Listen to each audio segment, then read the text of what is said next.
হঠাৎ করে আপনার ফোনে কল আসলো, রিসিভ করলেন, হ্যালো আপনি রবিউল না, আপনার বাবার নাম এই, মায়ের নাম এই, যা যা বললো সব সঠিক। আপনার বিকাশ নাম্বার এত নাম্বার থেকে মোবাইলে রিচার্জ করছেন 50 টাকা, এই নাম্বারে পাঠাইছেন 100 টাকা, সব সঠিক। আপনার জন্ম তারিখ তো এত সাল এত তারিখ, ওইটাও সঠিক।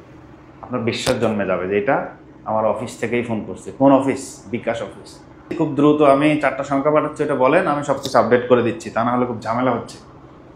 তারপর 4টা সংখ্যা পাঠাবে, আপনি বলবেন, ও নিয়ে ফেললো। তারপরে বলবে যে নেটওয়ার্কিং খুব সমস্যা হয়, আপনার মোবাইল চালু থাকলে মোবাইলটা 30 মিনিটের জন্য বন্ধ থাকবে।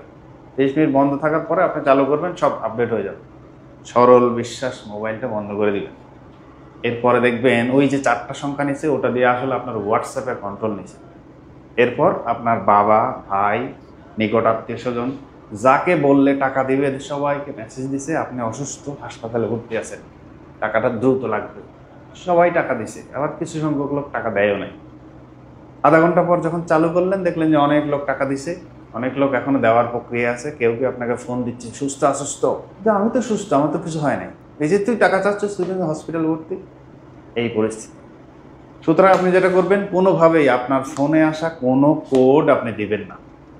ভিডিওটা অবশ্যই শেয়ার করবেন। এই ভিডিও শেয়ার করলে দেখবেন অনেক মানুষ নিরাপদ থাকতে পারবে।